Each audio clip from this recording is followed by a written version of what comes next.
let's go to some honorable mentions. Now you might be saying, Anthem is your honorable mention? Yes. Yes, it is. It's one of my honorable mentions because I think the game looks really cool. What they've shown here is enormously impressive and ambitious, and it looks like it has fun gameplay and shooting and etc. And I don't buy it at all. None of this is real. This is a vertical slice to go back in the history books of vertical slices. You know, everything that you're seeing here, I don't buy for a second that if at the end of this tunnel he went left instead of right, there would be anything going on worth a damn, right? I just don't buy it. I'm looking at the footage right now. It's gorgeous. The blowing shit up, the monsters, the creatures, it looks awesome. I don't trust it. I don't believe the game will be out next year. It'll be 2019 at the earliest to me. There's no way any of this, in the final game, this is not. I just don't believe it. I just don't believe it. So that's why it makes my honorable mentions list. And along with a bunch of other things like Xenoblade Chronicles 2, which I think looked really cool. Another game I don't think will hit its release date. They're still saying this year. I don't believe that. But I like the more JRPG styling it's going for. Because one of my gripes with Xenoblade Chronicles X was that it was just so MMO-y to a fault. It was so Western. Like, it just wasn't having enough fun with itself, which is a weird sticking point. And I do love Western MMO games, RPGs.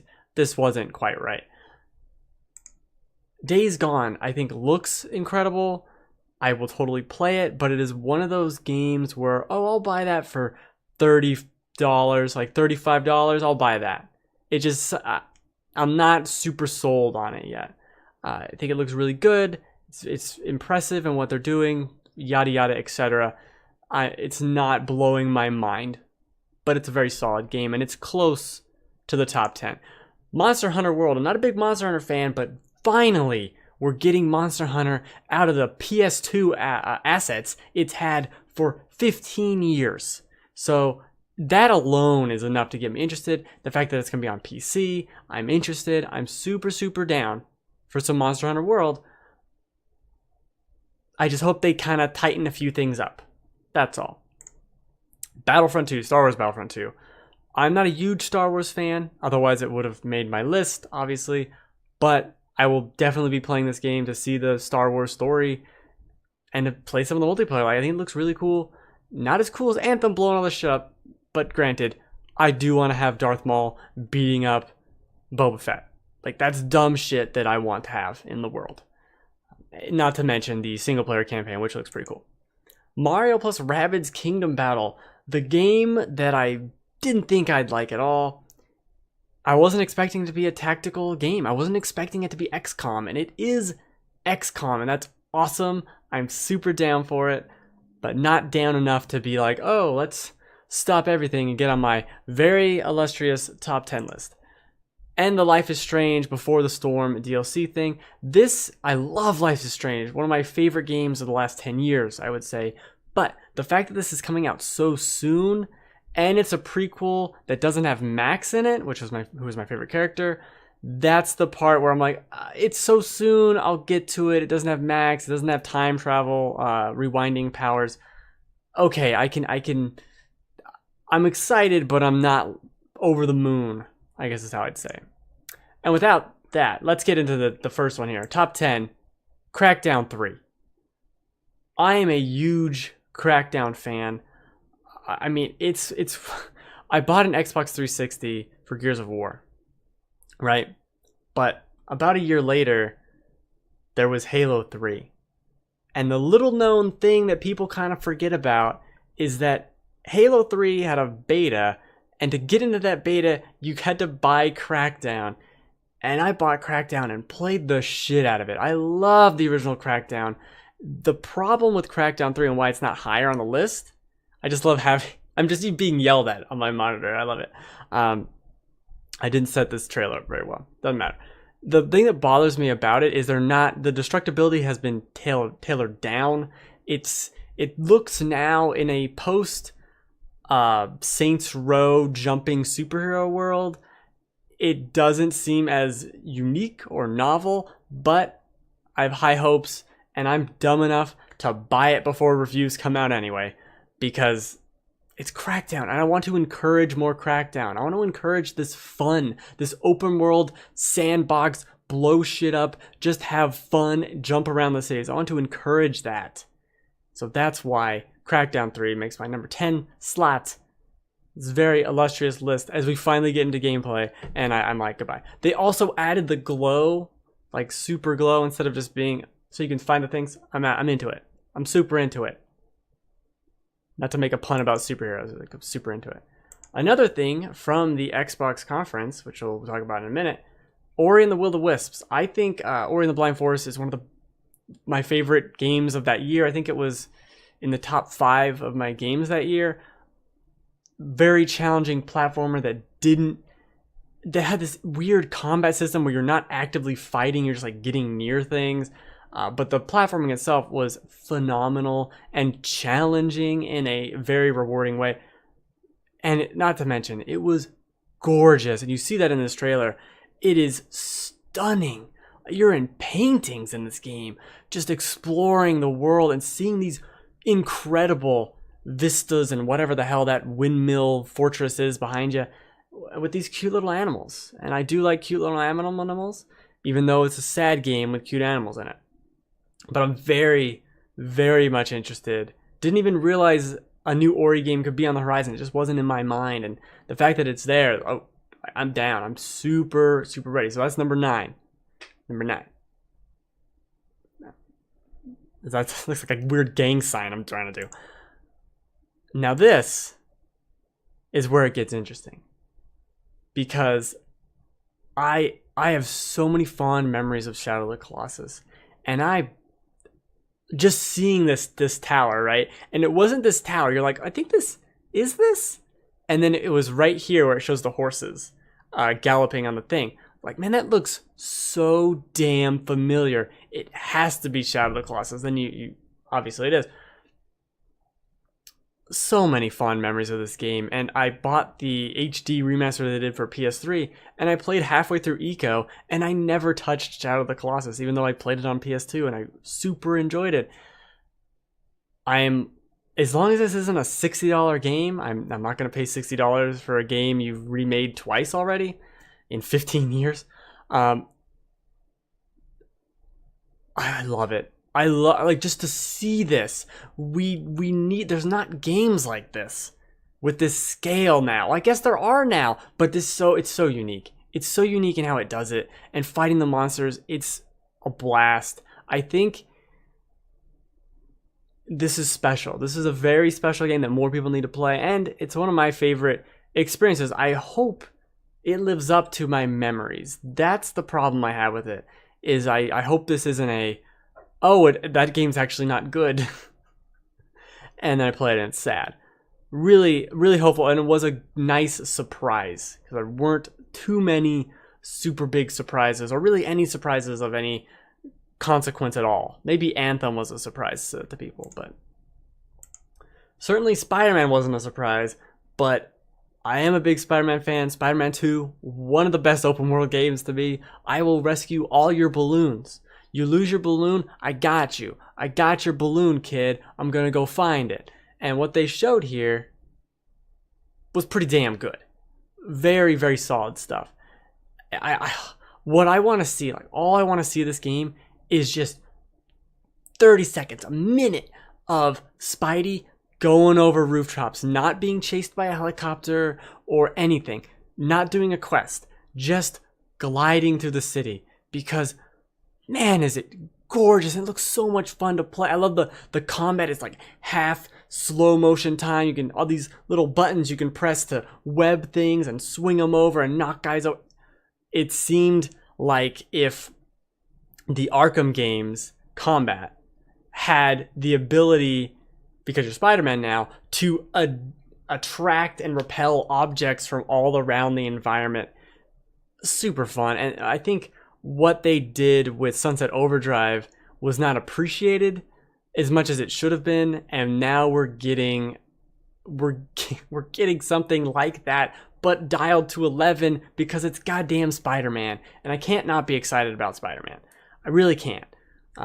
It's only number 7 on my list because this game's still a year away. I don't know. I think this is another case of the vertical slice, right?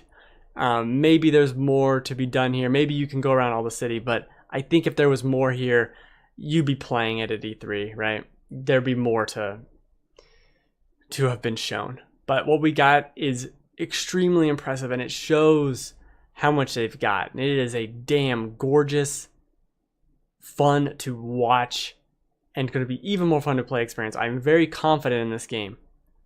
Look at it. It's like slows down. I'm all in. You slow down time, I'm in. I'm in, 100% in. You slow down time, I'm there. I'm always there. Now, a game that wasn't at any of the press conferences, but a sequel to one of my favorite games of the last generation, Ni no Kuni 2. What is it? The Lost Kingdom, the Revenant Kingdom.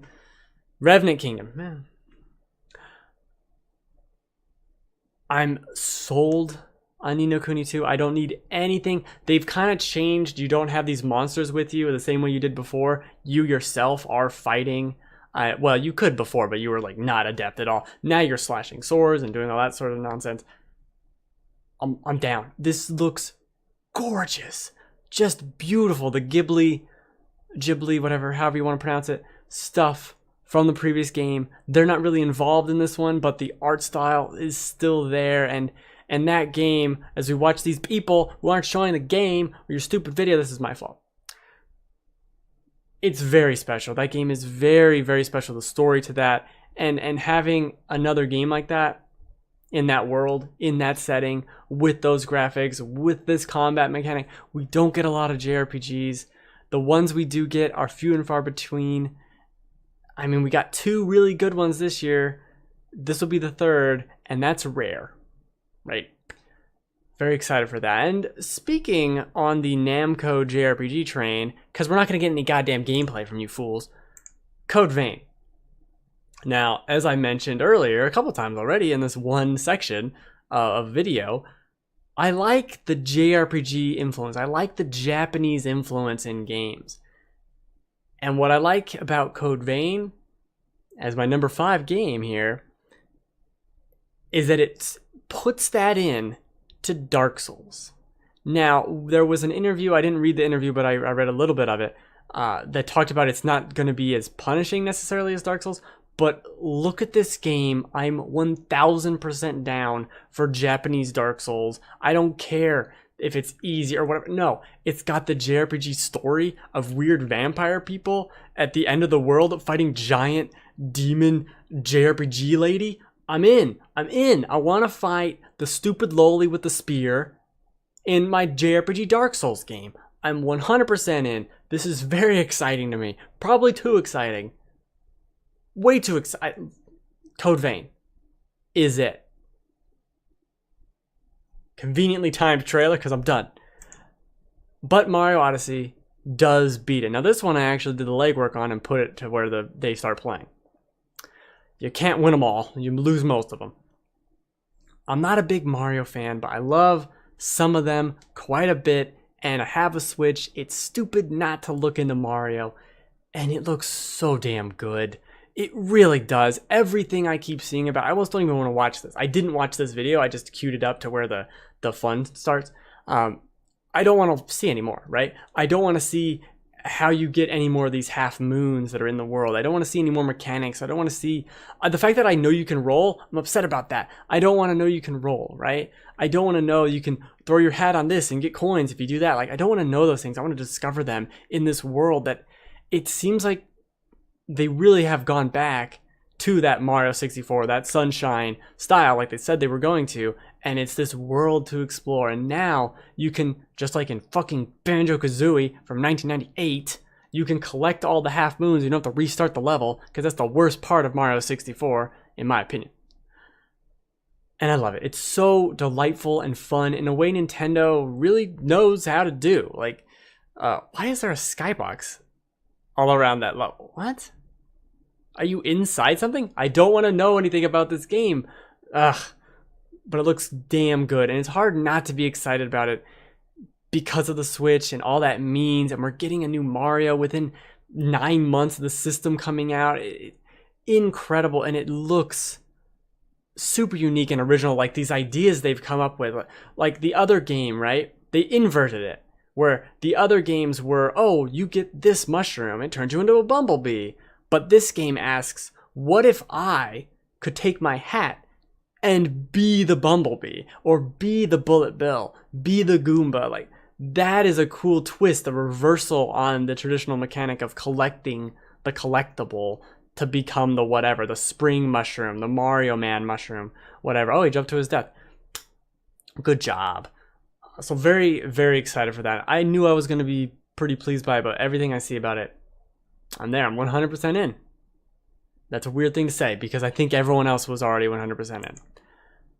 But the thing they didn't talk about was goddamn Metroid.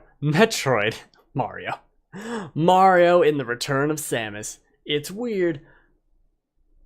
And this game, I'll spoil it already, this is number 3 on the list. This game is in lieu of Prime 4, and I'll talk about Prime 4 later.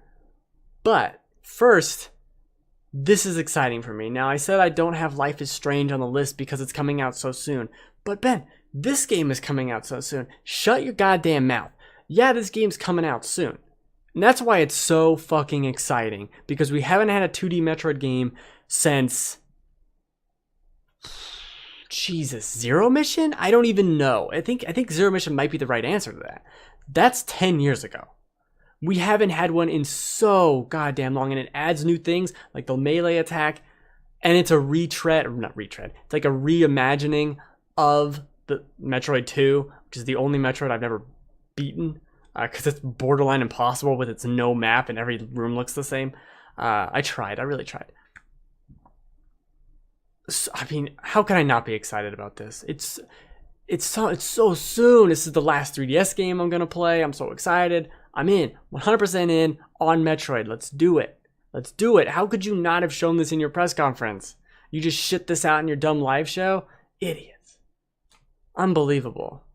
See if I trust you ever again, Nintendo. I probably will. September.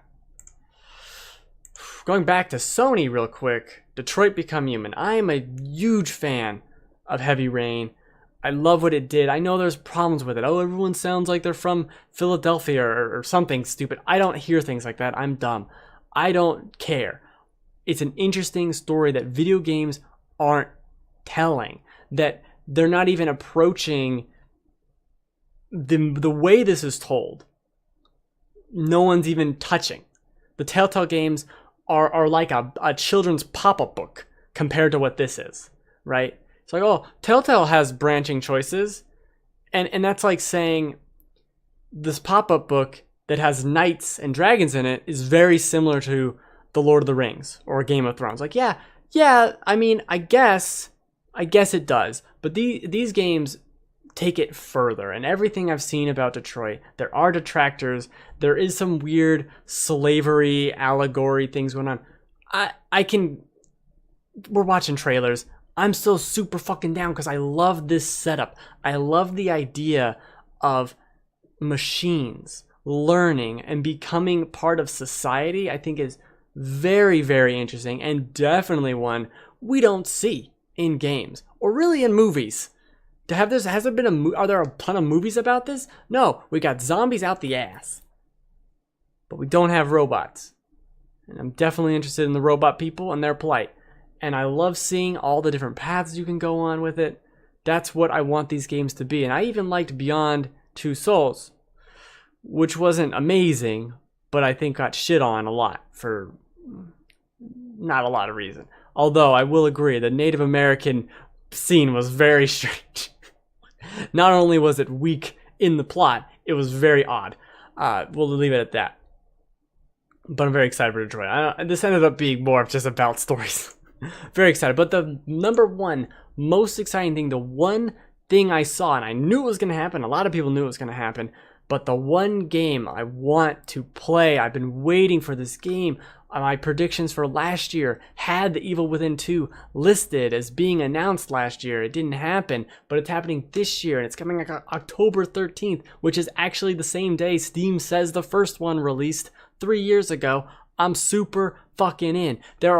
Evil Within is not perfect. It is not perfect at all. but it has moments that are so close and exceed some parts of Resident Evil 4 that how could I not be excited? And there's an extended gameplay trailer. I actually picked the wrong one. I should have picked that trailer. The extended gameplay trailer for The Evil Within 2 is incredible. It shows these moments that you know this is Resident Evil. This is exactly what I want from Resident Evil 4, and it's doing it here. And we also get this crazy trailer that is like if Kojima made a horror game. Super awesome trailer. Fucking loved it. And we'll get more into how good I think Bethesda did, but it's crazy because this top 10 list, there are tiers of it, right? There are certain games, the middle of the list is like, yeah, I'm excited. And then as we get closer to the top, it just ratchets us up. So into Evil Within 2. I really want people to try it. I don't think you can, I don't think you need to play the first one. I don't think you have to. You can kind of just go into this one. It's not a big deal. It'll catch you up. His kid's missing or something. Who the fuck cares? There's weird white crows. Fucking just play the goddamn game. Ridiculous. It's like $5. You can get the PC version of The Evil Within for $5. You can probably find it in a bargain bin. It's 3 years ago. Just go to GameStop. You can probably steal it from GameStop. They won't even stop you. We'll probably stop you. Don't steal. That's bad. But let me know what you think. Is this a good list? I think it's a good list. Half this video was me talking about honorable mentions, but that's neither here nor there. Oh no, he's on fire.